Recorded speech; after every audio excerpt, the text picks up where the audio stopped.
people, when they hear that they have breast cancer, they'll go ahead and they'll take out their ovaries. And they said, we don't see anything but the possibility for something like that. So these are ways, but we'll talk about, I want to talk about with you, not only this one, but the whole idea of what do we mean by that AI, the deep learning, and what applications it can have. Ricardo, I didn't appreciate your comments. Good to get the feedback. Yeah, because I was also thinking about it personally. Like, yeah, right. Like my family's all the same way. Like, if you see something, take it out. We don't care what it is and what it can do to you. We want it out. But again, that is personal, and like and that's. I mean, there is a percentage of people that when they hear that, they're like, take it out. I don't care. Other people are like, I don't want to cut. I don't ever want to be cut open, no matter what. It's like, okay, I'm always going to wear sunscreen. I'm always going to wear a hat when I'm outside because I don't want to take the risk of getting skin cancer. And then you have other people that says, well, maybe there's a 10% chance I'll get it, but I'm going to really enjoy this tan right now. Right? So like there's just different, risk averse versus not versus whatever. But it's a little bit like, I understand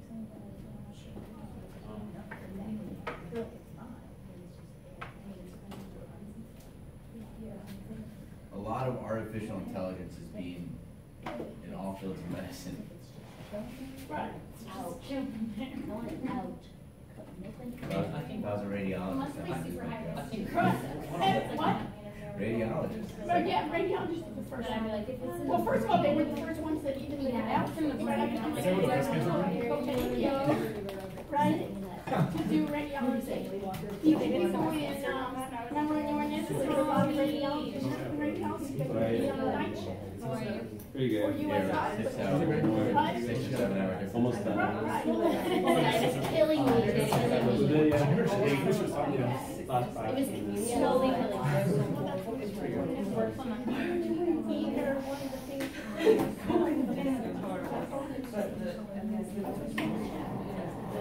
Yeah, because the camera wasn't working, so that's why it wasn't counting. I think one of the things with the Monday presentation was a little bit boring, right? Boring how she worded it. For example, that 90%. The way she presented it to me was as if the doctors are making so much mistake, which it cannot happen. 10% mistake, probably, but 90% mistake That's is. what I said to the how she presented it. She took some statistics and presented it in a Different way. accurate way to describe it. But it's like, So how long do I have for the news? I don't know. I was going to look when we get it. Because I don't want to, be overdue. I guess more experience with it. Especially if you borrow 10 minutes of their time. Put it in some people's head. They can just go there and write some experience.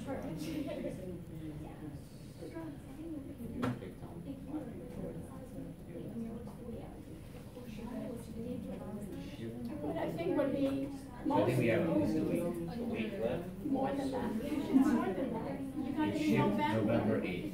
Yeah, shipment is it when you shipped or when you received It it? shipped November 8th on a Wednesday. I think it arrived on Wednesday, November 8th. Okay. So it's been 3 weeks, so we got 1 week. So next Monday, you. That should be good people. Can we borrow 5 minutes of your time to put it on some people's head? Monday. Well, let's talk about it after the class. Because as long as 2 people stop so much, we will be like 3 people within your USB.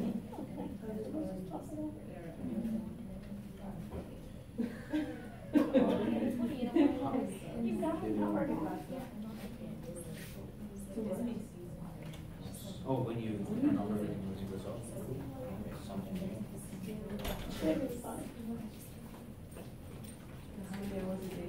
These are live, by the way. So tell them to come call them from the second one and tell them that The AV support? Yeah. Okay, hold on. I'm just gonna wait one more time. Oh, yeah, it's like, it is sometimes happening.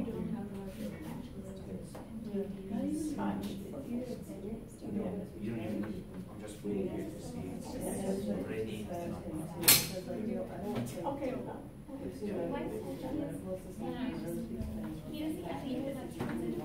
Is it only this class?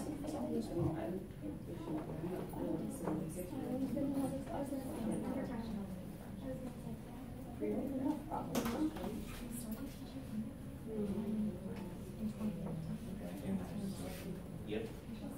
So, do you want me to wait for like 1 minute? Yeah, you want to try for 1 minute? You want to look at what it is, you want to try it? And then we take it off and then you I'm not trying to get used to that.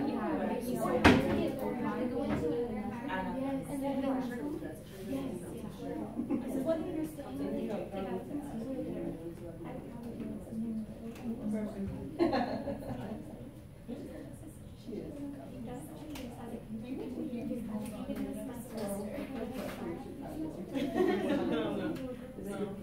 Well, they're right.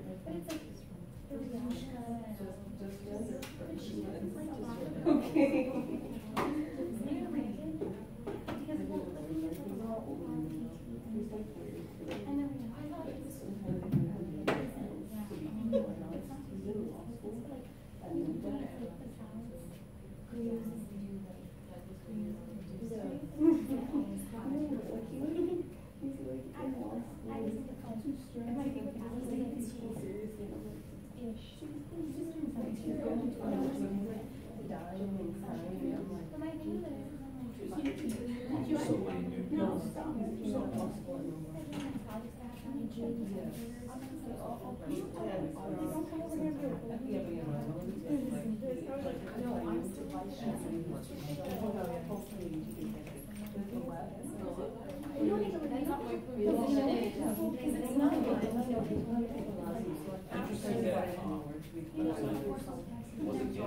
Yeah, it looks good.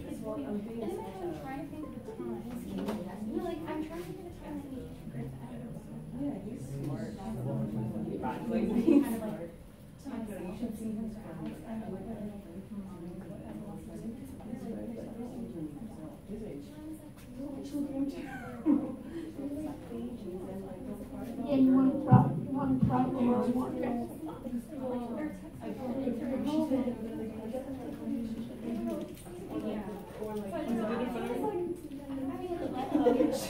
I'm not The question is like, is it like, if you put it the second time, it might not actually work, so it's always like a 50-50% chance that I think you want to say something. oh, yeah,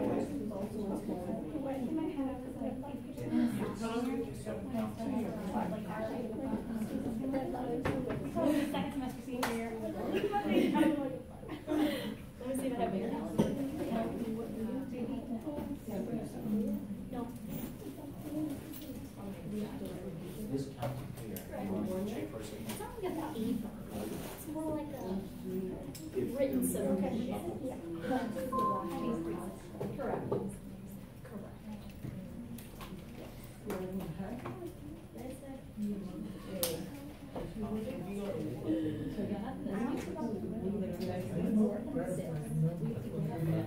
Okay, folks. Good afternoon.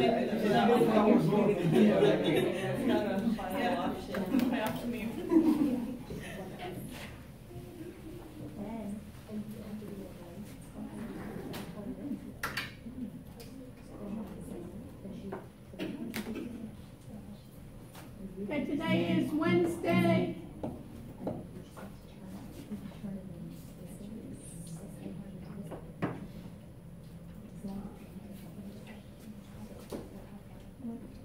November 29th, right?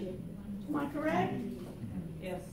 So today what I want to talk about are data. Folks, if you want to speak, write notes. Get out to yourselves and to others. Do data management, We talk about big data. We talk about data mining. And then from that, we talk about AI. And then I'll review with you what we mean by neural networks. I call it ANN, artificial neural networks, and within that, there's something called deep learning.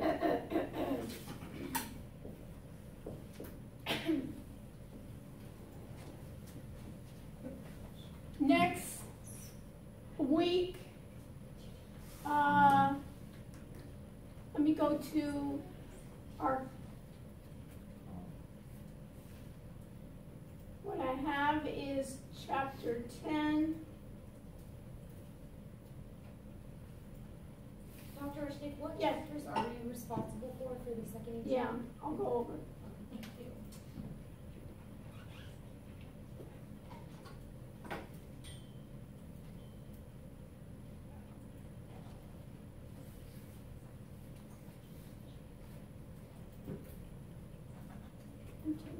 Chapter 9.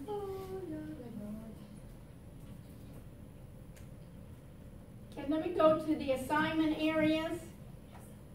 Do that with me.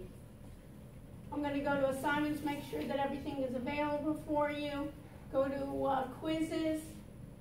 Under quizzes, I've made available, last time in our first exam we had chapters 1, 2,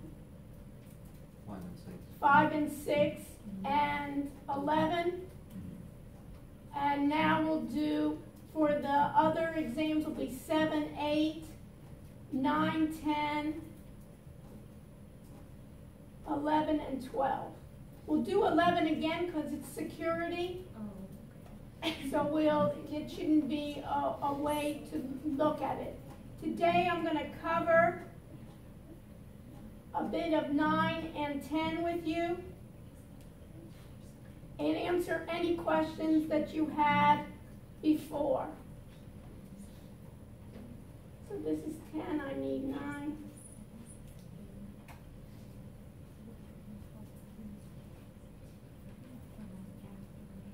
The only quiz we haven't done yet is 10 and 12. Okay. And do you have 10 available there? You made 10 available last Yeah, time. right. But And then 12 should be there, right? Is available?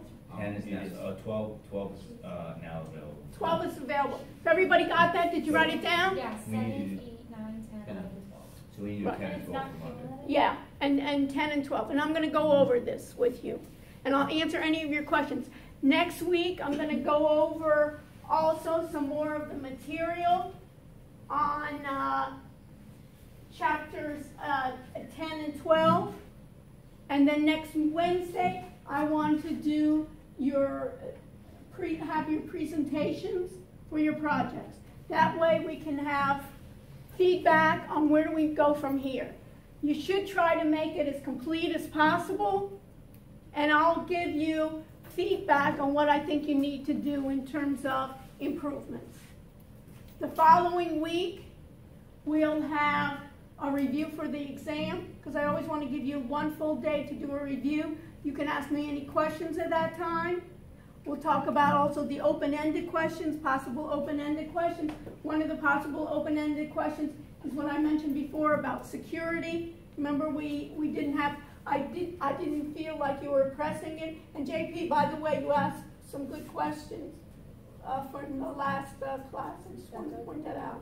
So one of the things that I want to make sure that you understand here is I'll do a review. We'll talk about open-ended questions. I also asked you to read about the readings on the fallacies. You remember the 10 fallacies in the reading sections? People remember them? Yes, 10 or 12 fallacies in readings. What? Did we ever talk about the pill?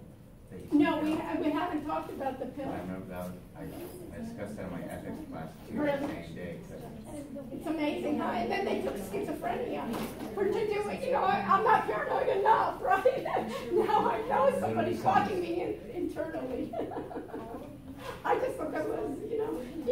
bad way, kind of funny, you know what I mean? It's bad enough if I'm schizophrenic that I know everybody's after me, right? And I'm hearing voices anyways. Let me see how many times I have. Okay, questions? As we're going to go through the things, people were asking me about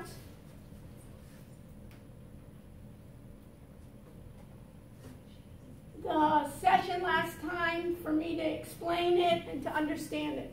First, what I want you to understand is healthcare, as we mentioned before, is getting more disruptive as we go. And one of the great things about healthcare is that there is a lot of data available, and it's difficult for someone on their own to figure out what are the patterns and what are the predictive values. So healthcare, a number of companies, including, we always talk about IBM, Watson, they take healthcare and focus in on that. And if I go to your web links, go to your web links. I'm going to the web links, and I want to make these clear. And I think what I can do, if I don't make it clear, it's your responsibility to say, you know what, Dr. Rushanek, you have to explain it to me better. Because I really feel that that's always my way to help you. And I always want you to do as well as you can. And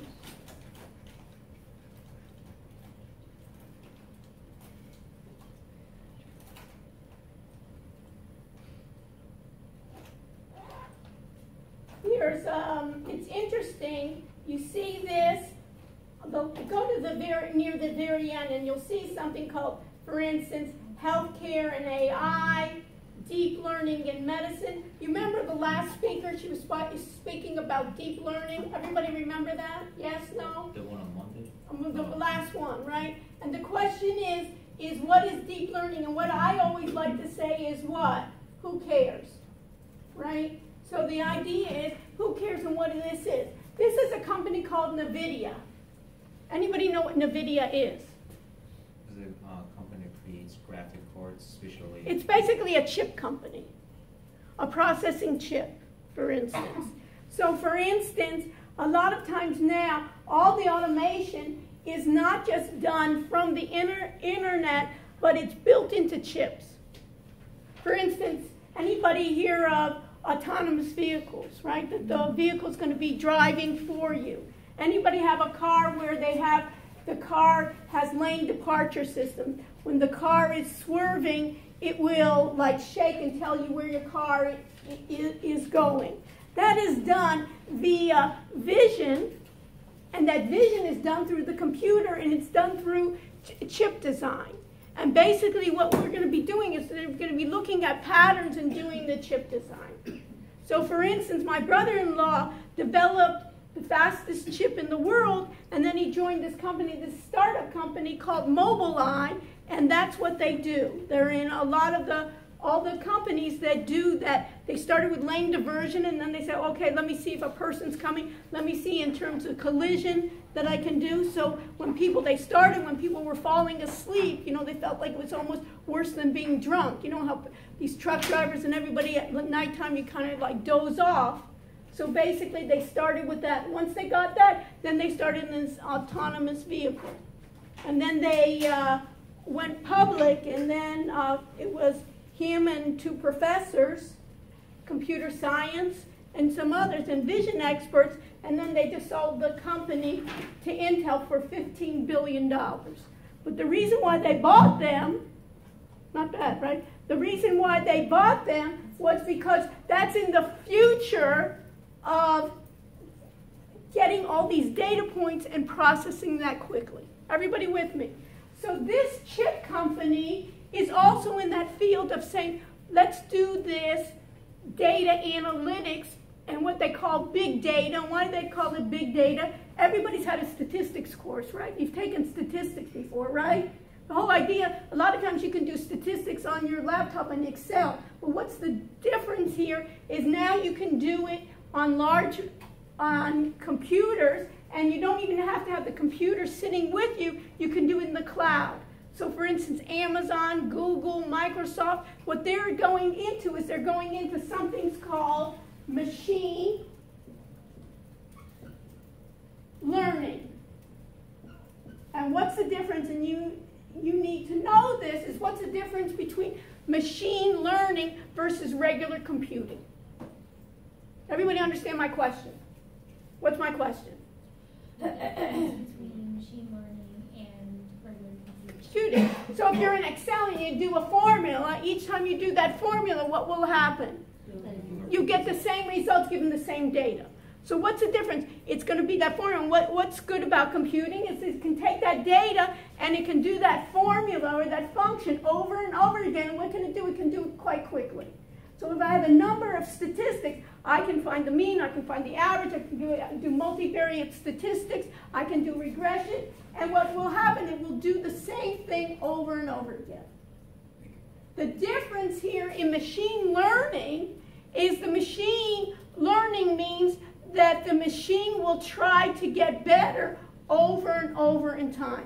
It will try to reduce the errors. And think about us in learning. What's the purpose in learning? A lot of times I like, and as somebody probably told you, you can do a mistake, but what should you do about that? Doing mistakes is not a problem because you're supposed to learn from your mistakes. I don't want to do that same mistake over and over again. And that's the problem with a regular computing. If it has an error in its formula, what's going to happen? It will keep on repeating that error over and over again. Now, somebody put that error in, I don't know, it's a human error, but it's in that machine. It's in the formula, in the function. Everybody with me? So what machine learning is going to be doing is it's going to, based on the patterns and based on the way it should be learning or getting better, or what we say, reducing the error rate.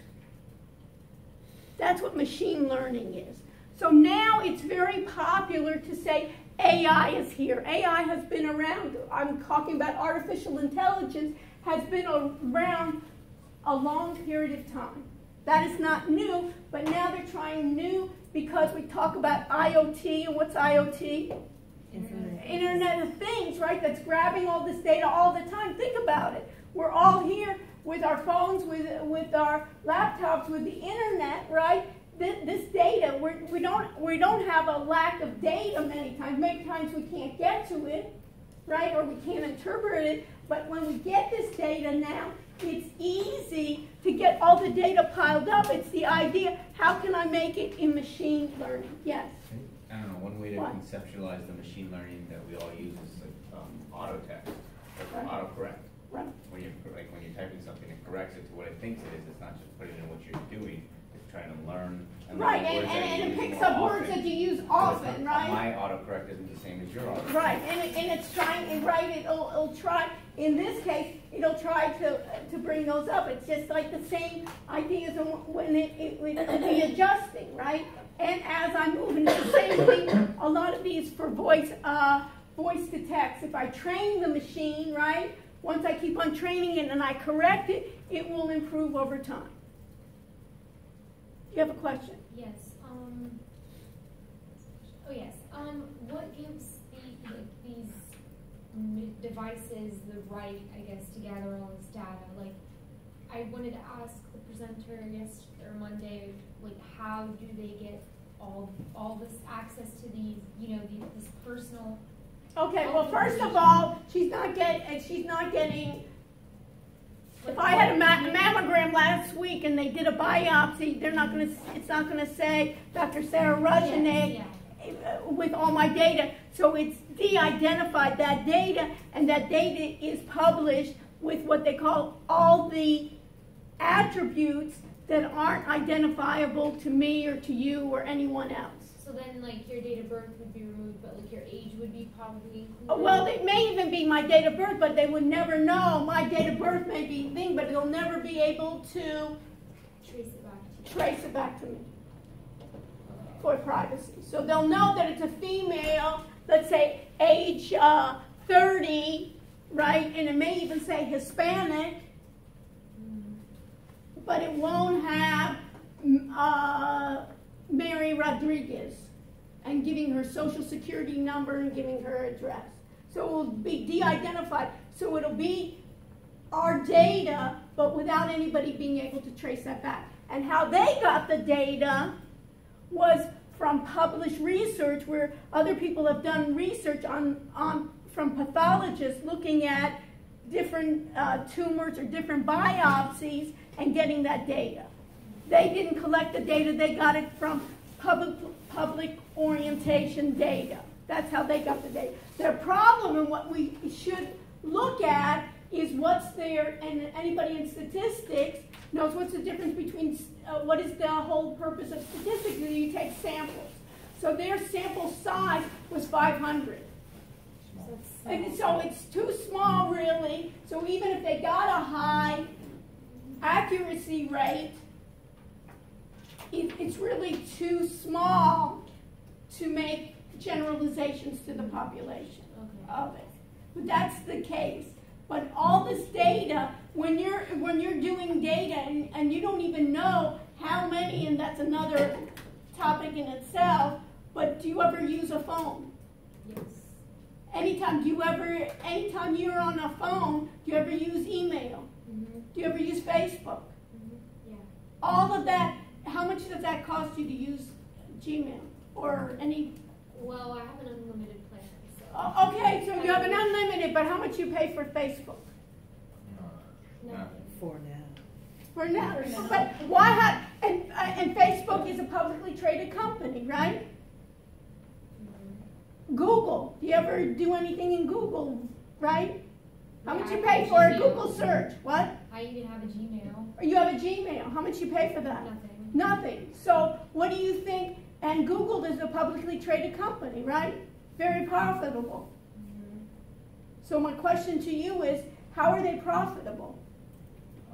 They're able to access everyone's information. Data, and they sell that data, and they use that data for marketing purposes. And they have the right to. When you sign up, you may not have noticed it, but when you sign up, you check off the agreements. Have you ever seen those agreements that you never read in your life?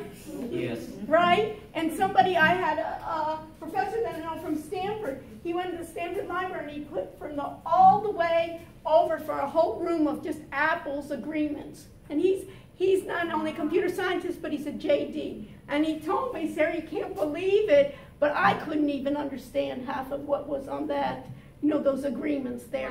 So basically, they're having your data. So the whole idea that you are not tracked, everybody's worried about all the tracking. You are tracked to the T, and there's marketeers that are able to find specifically what they do, and they do it on the pretense of saying, we will give you marketing abilities. We will be able to send you or give you ads. Have you ever searched for something and all of a sudden you find different ads that you search for? Where's that coming from? That you're being tracked for it. So my purpose here is to tell you that the data is available. They use it for a lot of digital marketing, but they use it for healthcare as well. So all of this data is used, and you can see this one in the one that I showed you for Nadivia, where they have advances in medicine. They said artificial intelligence transferring the world of medicine, and the idea is in medicine we are inundated with data. Things are happening, new advances are happening all the time. How does one person keep up with that? And the contention is it's impossible for one person to keep up with it. And my idea here in digital, always I'm telling you, in digital healthcare, it's just not technology for the sake of technology, but to have better healthcare. So if I can find those patterns and help diagnose, help alert, help predict, that's the area that AI and deep learning people do. And one of the things that Carly had mentioned before is she says, if I have anything that they find on a mammogram, I want it out. If I do an x-ray and I see a little piece, any type of little abnormality, I want it out. And in other words, really what her study was in the beginning is she was looking at already those types of biopsies that have been done, and they're taking the data from those biopsies, and in what they call machine learning is you have to train the machine on a specific topic. The more specific you can be, the more successful machine learning can work. Still, the machines can do things better than humans can, but they can't do everything. And so what you need to do is train. So how do they usually train? And this is the idea. In any type, if I took her project, or if I took other projects for dermatology, they're doing it also for dermatology, where a lot of times what physicians do, they see a mole, looks suspicious, what do? Is if they don't, they say, I'll cut it off and I'll take it to the lab to test. Right, I'll do a biopsy and I'll take it to the lab. And then later on I'll see what type of cancer is it. Is it basal? Is it squamous? Is it melanoma? So I can do it. So here they've done studies for a number of years. They say, and they're doing the same thing as saying, I'll take samples that I already know what the results are, and I'll train the machine. So let's think about it, not even on the breast cancer, let's think about it. So basically, what the machine will then do is will identify patterns. Instead of hearing the specifics, there's certain patterns. Have you ever heard like the ABCs? They're telling you about skin cancer all the time, about the color, about the size, about the shapes, and so forth. What they're doing now is they say, I got a group, and let's divide it up. And what they usually divide up is they'll do like 3/4. So they'll say, I'll train part of it. So when they put this data in the computer, do they have to create like algorithms or something? Yeah, they have different algorithms to use, but first they have to get the data. And then there's many hundreds of different algorithms that they can use for machine learning. Hi, come on in. So we'll do it in about 10 minutes. Okay, yeah, of course. We'll do it. So what they'll take that data, about 3/4 of that data, and they'll train it, and they know the results. So I'm telling it, these are malignant, and these are non-malignant. Try to find the connections from the computer here where I have the malignant, and let me call it non-malignant. And then they compare it with the treats that you And then we go back, and then what the computer does, and then it'll make errors, right? And then what we want to do is do what? Increase or decrease? Decrease the error rates, and you can do it. And one of the beauties here is if I'm doing these chip designs and these CPUs fast, is I can do millions of iterations at a time to try to reduce the error rate. And then I have another set that I, as the researcher, know what the results are, and I'll give it to the machine. And I say, now without me telling you, the machine, go ahead and figure out what these samples are. And then I'll see how many errors they do, and I'll go back to those errors, and we'll do, and this is called supervised training, we'll go back and do that again and again and over and again to reduce the error rate. And they've done it already with numbers that are narrow in scope. So they're doing those for images. What she was doing was not for the imaging. She was doing it after the fact, after a radiologist looked at the scan, said, this looks to me suspicious, let me do a biopsy. And after the biopsy, then they found out whether it was malignant or not. And what she's trying to do is reduce that. What she was stating is that she thinks her model is going to be more accurate. After she has more and more data, it'll be more accurate. So it may not replace that pathologist, but maybe another aid.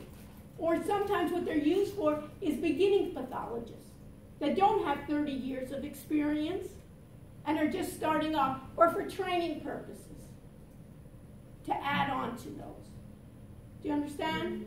So this is what we're talking about when we're talking about that machine learning. And then we were talking about it is there's supervised training, where in supervised training, a human is involved each time in the iterations, and we try to give it better data, and we try, sometimes it may be, just like you said, the algorithm, we may want to try different algorithms for us to use. And it's a combination then of sometimes of that trial and error. So one of the aspects of the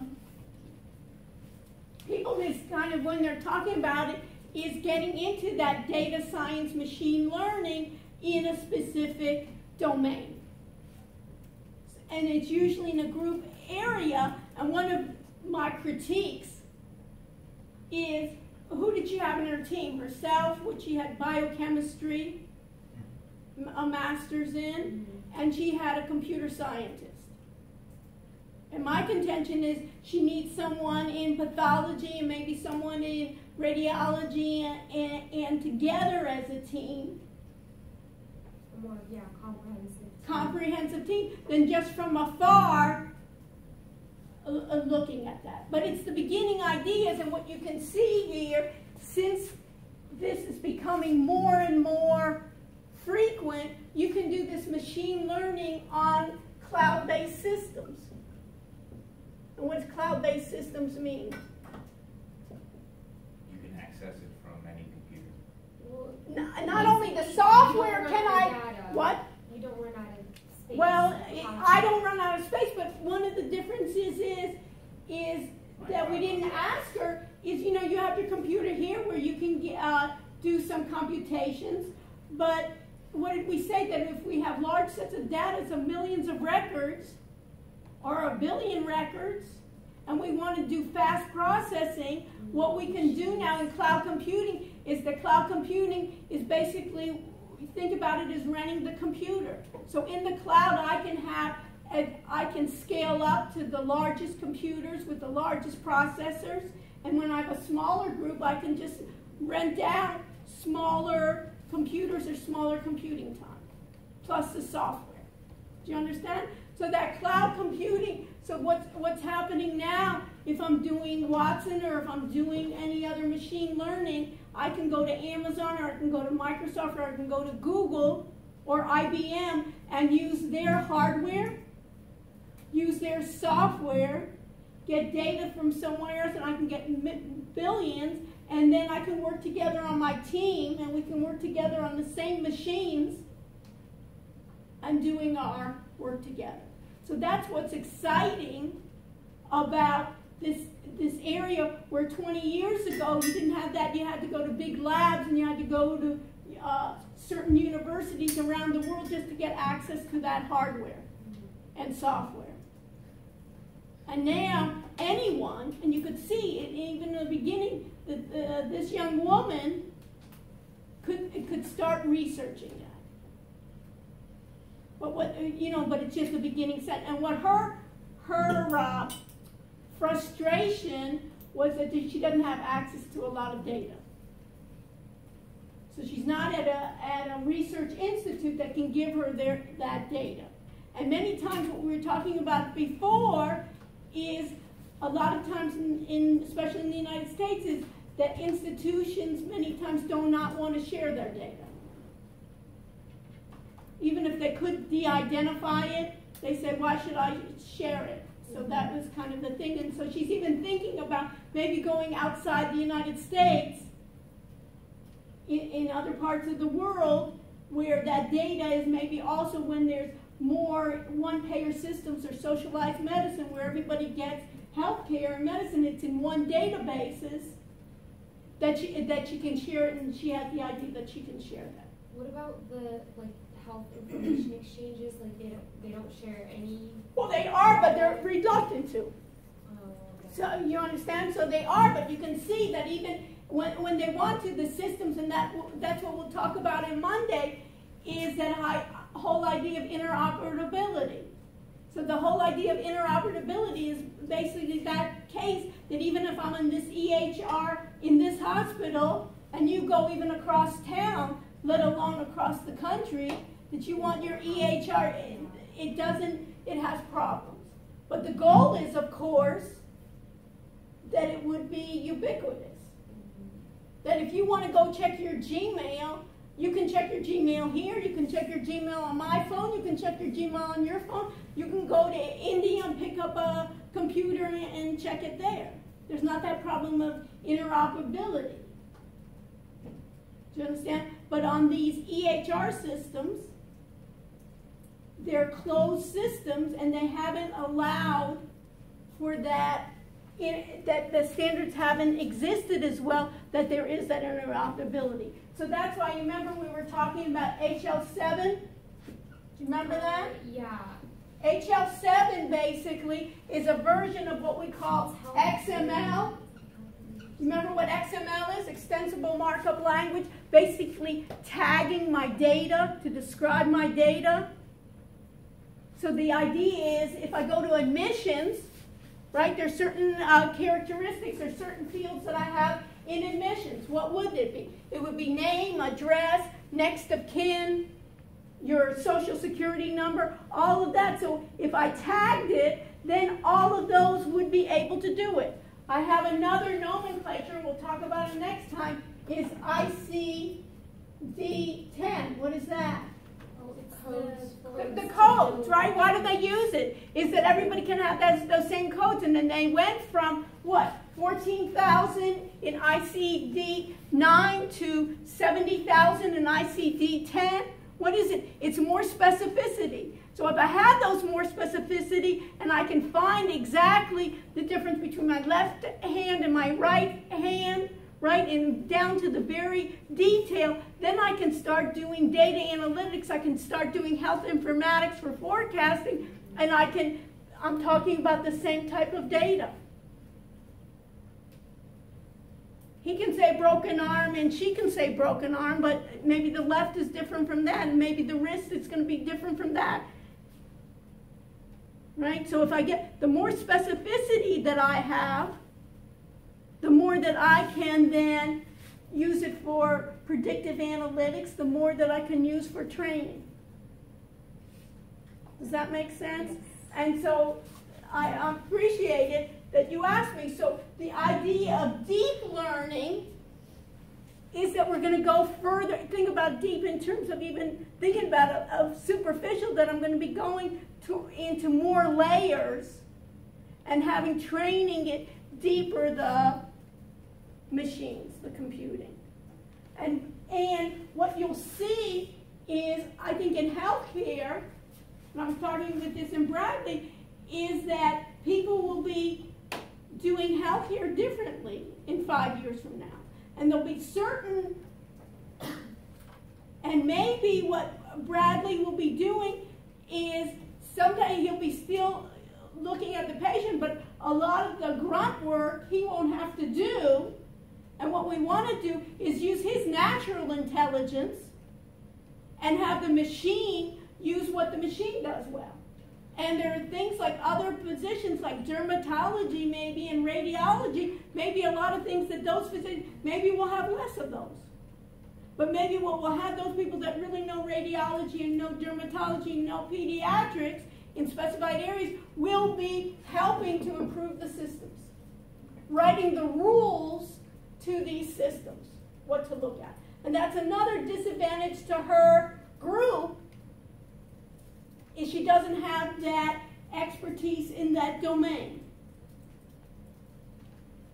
So somebody can say, you're looking at these characteristics, but as a pathologist, you know what, I can have ideas. I know that this characteristic is more, it seems to be more useful than another characteristic when I'm trying to define what's a possibly malignant. And what would be more interesting, Carly, is beforehand, when she sees that it's for the radiologist, is that they do the imaging and they say, you know, I see some dots that look like calcification, where the human eye said they can tell you the statistic 99% of the time That's nothing in a woman from age 30 to 35. And then they can decide, do you want to have that 1% chance? Versus, most of the time it was, I see little microcalcifications there, let's do a biopsy. Let's be 100% sure, and then we spend all that money and so forth. Or it may be, we see this cancer, and this cancer grows very slowly. I can differentiate, and that's what you were talking about, JP. Remember when you were looking in the notes, is that some cancers, they can't differentiate between something can be possibly cancerous, but it won't grow at all. And it won't harm you, and you'll probably die of something else. You understand? Versus that this is a fast growing, and I can see it in the very beginning. Let's get this out right away.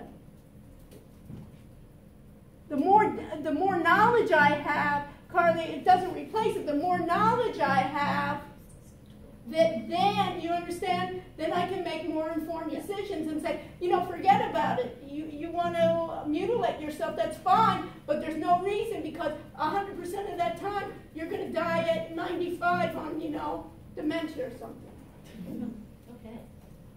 Yeah, I wonder how much of an economic loss it is to do those procedures. Yeah, well, that's a whole area. It's millions. And what's happening in the healthcare, especially here in the United States, they don't even know their costs many times.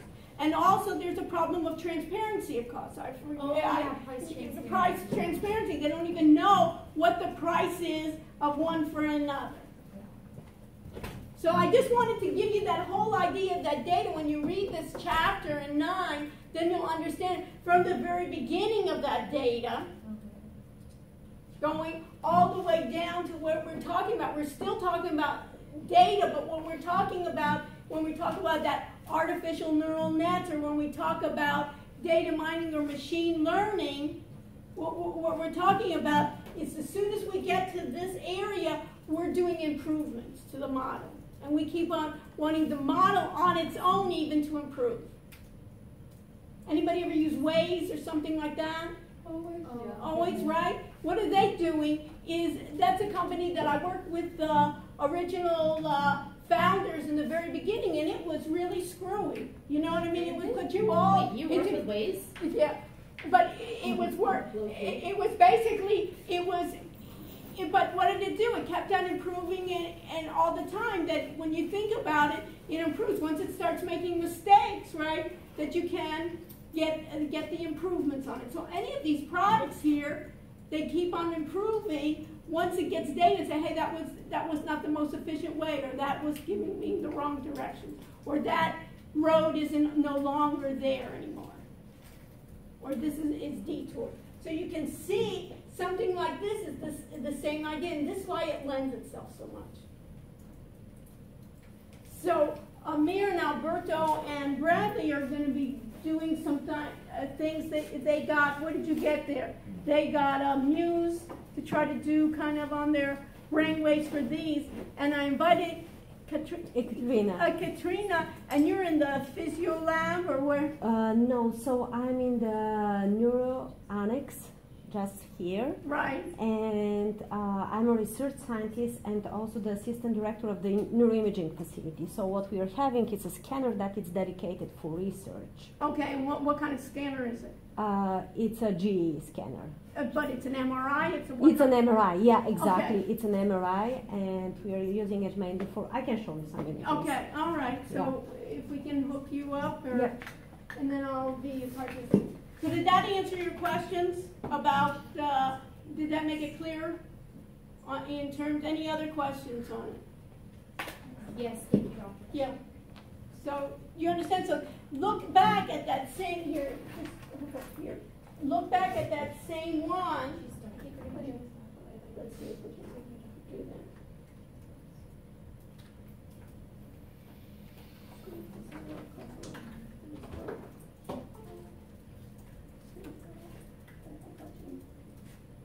Let's see if we can.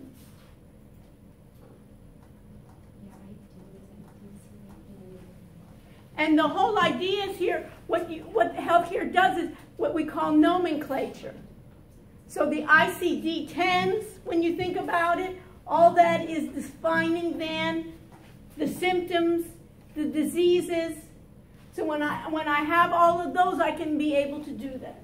So tell us about what you, and so this really fits with what we had this on campus. Yeah, this is behind COGS. Right, Yes, right. exactly. Right. It's behind COGS, and to be honest, we are also discussing lots of machine learning and that kind of stuff because we have data, but we're from the psychologist perspective. So the hardest part for us is this computer science perspective that we are also trying to integrate, because I think you mentioned several times we need experts from different fields to come together. Right. Because we are Remember I looking was at, telling you all the time? as a psychologist, and it's harder for us to go in those scripts that are behind to see what is the best model, to see what we have in the brain. Okay. So what do you guys do in there? So there are several teams. So yeah, this is just Yeah, what right, it is right. now. So this is the scanner. So you have this scanner, We have the scanner, and you have it in your facilities there. we have it in our facility there, exactly. And we are testing participants. There are mainly two types of testing that can happen. We can just ask somebody to come and lie and then see what is happening in the brain without nothing. And then the brain, there is different connectivity between different regions. Something is happening in the brain, even without nothing.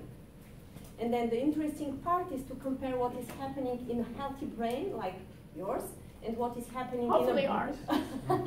and what is happening in a brain in kids with autism or people with anxiety, so different clinical populations as well. And one of the lab is exactly working on those resting state connectivity and just see if there is something in the dynamics, because the brain is working constantly and there are some patterns that are occurring repeatedly. So the question is there something that is the same and different when the brain is working normally in healthy people and when it's in somebody with some kind of disorder? And then the part also with the machine learning, can we have a classifier to tell us, okay, now we are throwing you, I don't know, 200 scans of a resting scan. Can you distinguish people that are having a problem from people that are not And you having a know problem? ahead of time which ones are, you know ahead Yeah, of time. exactly. So she does the training, everybody understand? So she gives them the scan, just like the thing of malignant, non-malignant. These are the brains from, let's say, autistic Yeah, exactly. people. These are the brains from normal people, right? Now, can you distinguish and try to find what are the patterns? So you wanted to train and see what is unique about, and this is what the computer can do well, is it sees a number of different patterns, Exactly. and it can do it quickly, and it can try over time much further than Yeah, okay. that's exactly the idea. So now we are trying really to integrate more this computer knowledge in order to be able to make more distinguished pattern or talk about how we can distinguish something that is healthy, something that is not. So here I just wanted also to quickly show what I said. It was the resting scan, so people are in the scanner, and we are mainly recording the functional part, how the brain is working, but we can also see the structure, if there is anything in the structure also that is different. So there is two parts. One is more about the structure of the brain, the other is how the brain is working.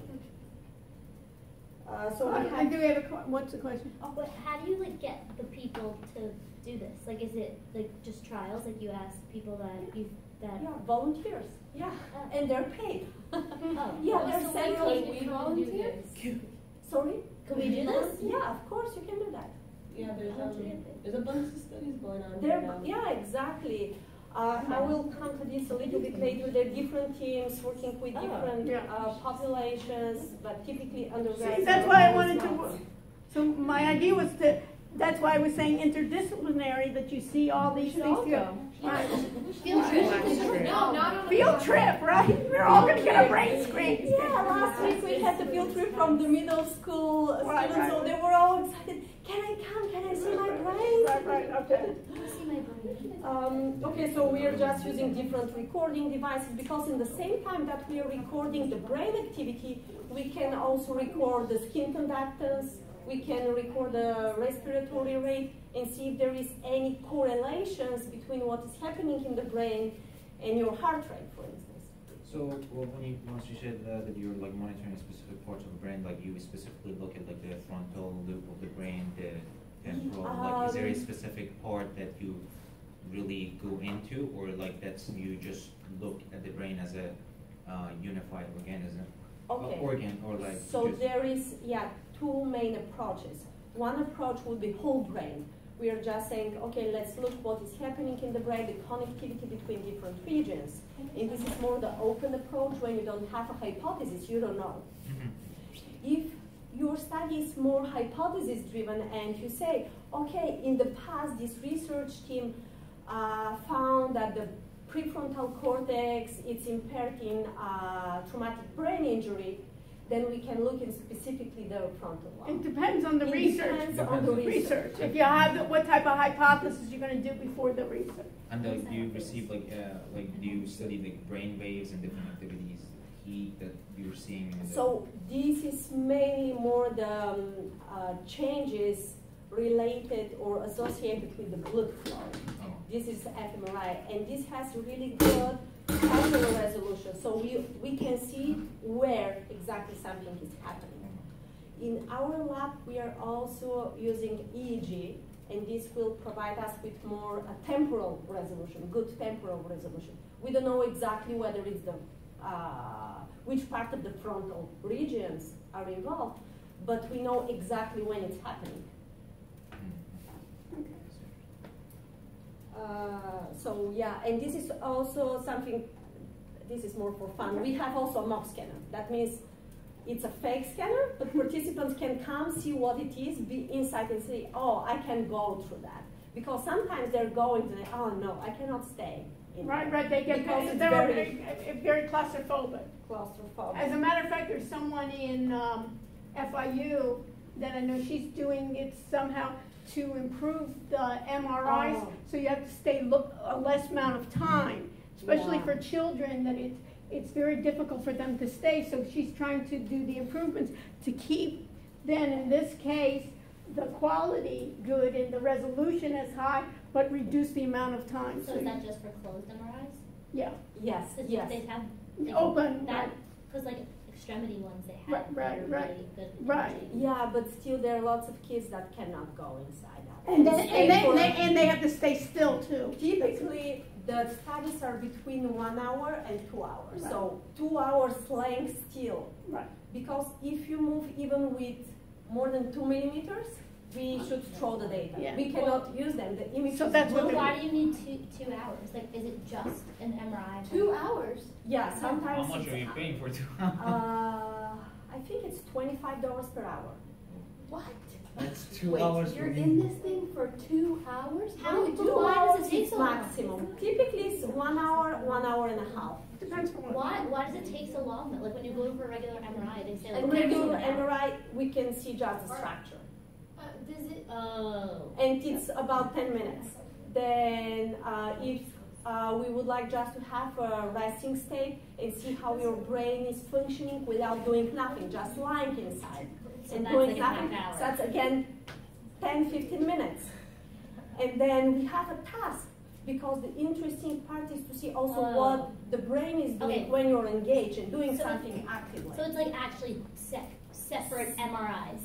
It's Separate, not but just one. one session. Okay. You are inside. You Okay. have It's a in break depth. in between. You can Okay. relax for a couple of minutes, but once you're in there, you should not move, because Right, if you okay. move even a little bit, we need to reposition Right. and do everything, the That makes parameters set up Do again. your eyes need to stay open, or can you close them and like kind of, you know? Yeah, for some of the tasks during the structure, you can close them. When you're doing a task, you cannot. They're not sedated, right? Because they have to perform certain. Yeah, exactly. That's what I'm saying. If you're performing, if you're engaged in a task, you cannot close your So eyes. for children, a lot, if you're not measuring certain things in tasks, like you sedate them so they don't move. So that's an issue, because sedation But can then it on affects risk. your Right, And right, it affects your brain Right, activity. right. So that's why I'm saying that there was research to So it's a improve. huge, I mean, It's a huge thing to make it disadvantage. quicker. They That'd have a be great giant if they- That's blanket, why we're like using a this heavy thing. blanket that's just kind of like they put on top of the kid, so the kid like it's heavy. It's actually heavy. I've like held it before. Like the kid like you can move, but you kind of have to wiggle. Like so that's the But kind of even if stuff they they wiggle, do. that's bad. Like, Yeah. That's Yeah, But but it's anyway, supposed to but- like keep them from moving so much. Yeah, but that's why you want to be prudent. Okay, this is. That's why we're using this, because they can stay here for 30 minutes and see how they It's feel. almost and like the next- training. and It's almost next like day- a training kind of Exactly, way. and then next day they're coming and they're fine. My daughter did. She loved it. She was, I want to do it again. Okay. Okay, so this is just the different So people it's- involved. Right, Yeah. these are the people, right? Yeah, so this is the MRI physicist, because we are also trying to improve our protocols, how to acquire the data so that they're good quality. Now we are also trying to investigate, use multiband. That means acquiring more brain images in a short interval of time.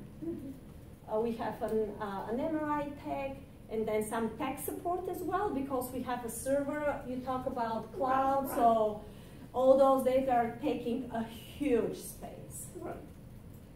And So you really need a teamwork approach. Yeah. And those are the 6 principal investigators that are directly affiliated with the neuroimaging facility. They're doing different kinds. Yeah, I remember, So you do mindfulness? Yeah, I'm in Amishi Jala. Yeah. We are studying Yeah. mindfulness. Yeah.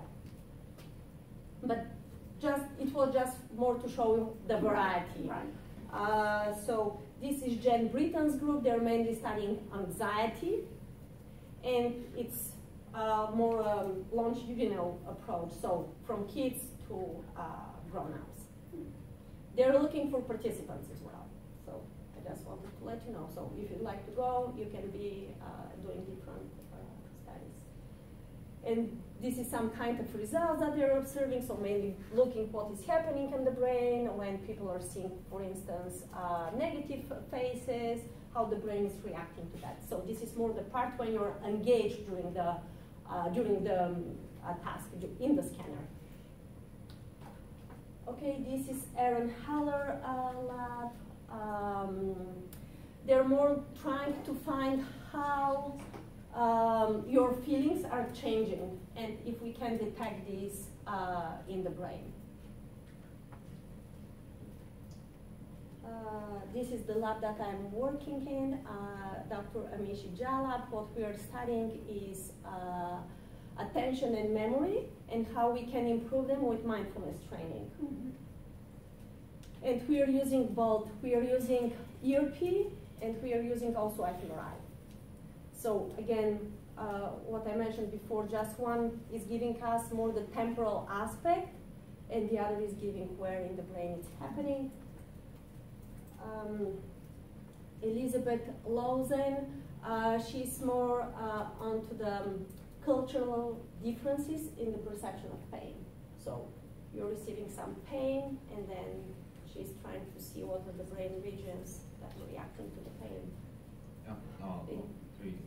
Okay, what type of brain caps do you use? Like, for example, like for our project here, we're using Muse. It goes over, I believe, like when you try to relax and meditate, it trying to understand the brain waves and tries to understand like how long does it take you to go from the anxiety stage to relax.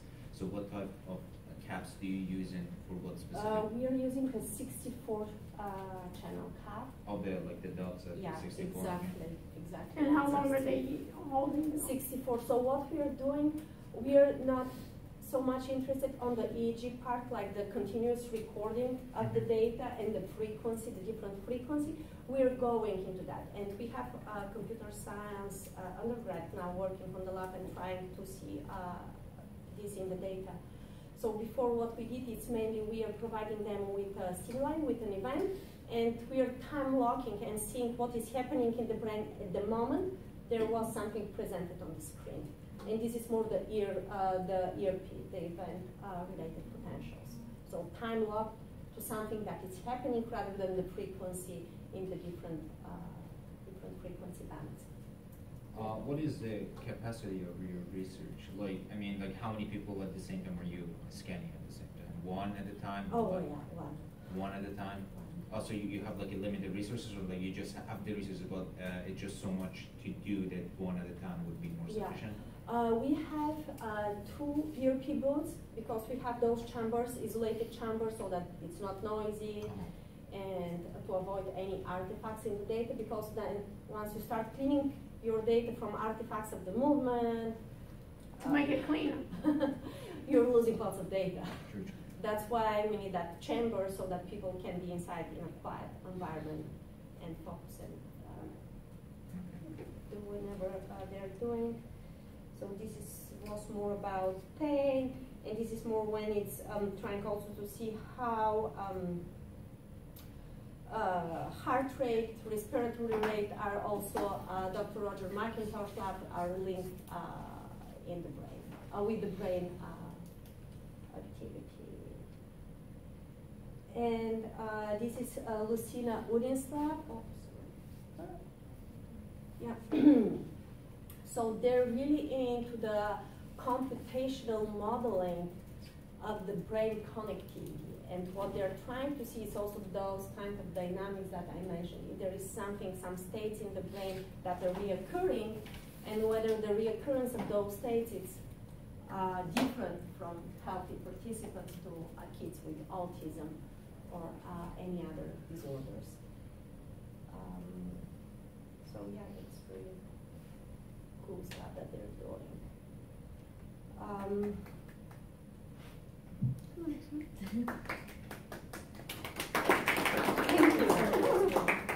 And I can also quickly give you an example.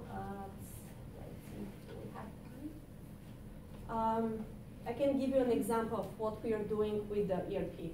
okay. So imagine a situation, somebody is talking like a class or a conference, what is happening, people are focused at the beginning, and the time goes by and people start thinking, what I will eat for dinner tonight, all that argument this morning with my friend, or the car accident, all that kind of stuff. And you start thinking about, this is called mind wandering, and what is happening, mind wandering is invading your everyday life, and you stop being focused on important things like either the lesson or different important things that you're doing. And in some people, that might even lead to clinical disorders when they're really focused and ruminating all over again on the same thoughts. Dwelling on the past or something. Yeah, exactly. And what this is doing, this is interfering with your cognitive processing of what is happening around you. So we did that task when we presented faces, a very boring task. We did it both in the scanner and using ERP. And we asked participants, for instance, to click every time they see a face, a bright face. And we hold their response every time the face is upside down. But these upside down faces, it's occurring like 5% of the time. Let's say that the experiment is 30 minutes, it will occur only 30 times. And what is happening during those boring tasks, you start thinking about something else. So what we did, I think this will be the task. So the task will be click, click, and now it will be no, click. And then in addition, And you're clicking for them or they're clicking? They're clicking, they're clicking. And then we're asking them if they were on task, if they were doing the task and focusing on the task, or off task, which means mind wandering, thinking about something personal. Yeah. And we try to see, like, investigating the ERP recording. That's the cap that we're having 64 channels. Wow.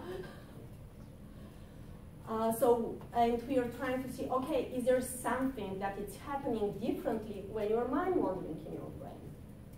Are you really seeing the faces that are presented or not? And so what we notice is this is one important ERP component, the N170. This is the component for the faces. What N170 means? It means that there is a negative voltage in your brain 170 milliseconds after the stimulus was presented. So it's very quick. That's why I'm saying ERP is really good, EEG is really good for this temporal aspect. It's literally online. You can see something online compared to something that it's fMRI and it's more showing you where, but because the signal takes time, about 3 to 5 seconds to raise, we have a delay. And so, yeah, what we notice is, yeah, when people are mind wandering, the perception of the external world is attenuated. So that's one usage of the ERP. And now the goal is, once we establish this with undergraduates, now we'll go and do this if people are meditating, whether we'll see the same thing or not. If people are stressed out, like firefighters or policemen, whether it will be the same. And especially for policemen, it's important to pay attention in their environment. The focus. Exactly. So if they start mind wandering and thinking about something else, they might miss something important in their environment. So that's our idea of using it. And as I said, So your hypothesis is that meditation will help you focus. Is that the idea? Yes. That mindfulness idea of Yeah. being in the moment yeah, will help exactly. me, and then it'll help me also with psychological problems as well. That I won't be dwelling on the past, On the past, but I will be focused on the moment of being able to do something. Exactly. So I just want quickly to show Yeah. you one application specifically in our lab that we're doing. Yeah, with, so what we're interested in, and we can do this offline, is seeing how we can work together in our areas of data modeling Yeah, and exactly. computer science, and also some of our business applications as well. Exactly, because now we are seeing something that is time locked to something that the subject reported. I was mind wandering. Right. But we would like to see. Yes. doing Yeah, I was those- going to say, because it's almost biased, because I don't want to Yeah. even tell being the participant that I'm always wandering. Like if I ask the class, is your mind wandering? I can tell Yeah. by their eyes that they use 90% exactly. of the time they are mind wandering. But in the idea, if they had to report to me, I'm sure they would do it a lot less, kind of just to please me. Yeah, and exactly, it will be more in this kind of approach. Okay, can we now train a script to identify periods that are different from other periods during that task? And if we have new participants, can we apply that algorithm to detect the periods when people are mind But wandering? it's also almost the task they have to do versus whether they think it's of interest or not, Yeah, right? We probably exactly. wander a lot more than if it's not of interest to us. Yeah, or, exactly. You know.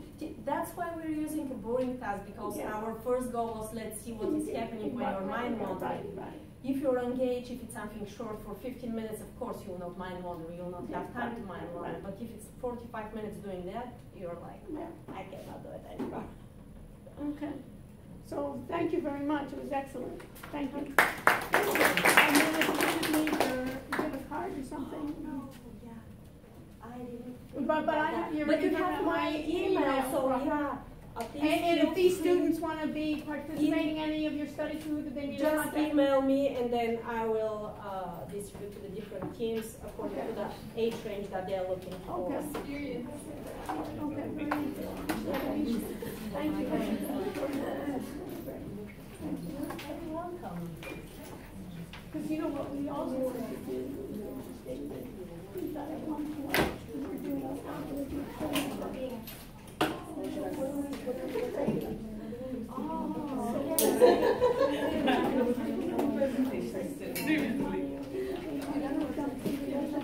When we're ready, she'll be want to do them.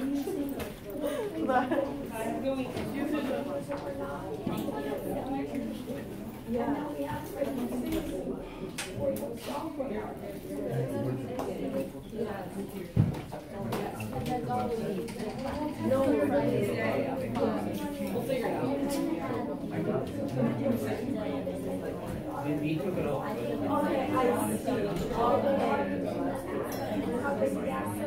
Oh, that's the address that's being yeah. No, I think now it's literally going. We were used to those more simple kind of analysis, but now we want something more. And then all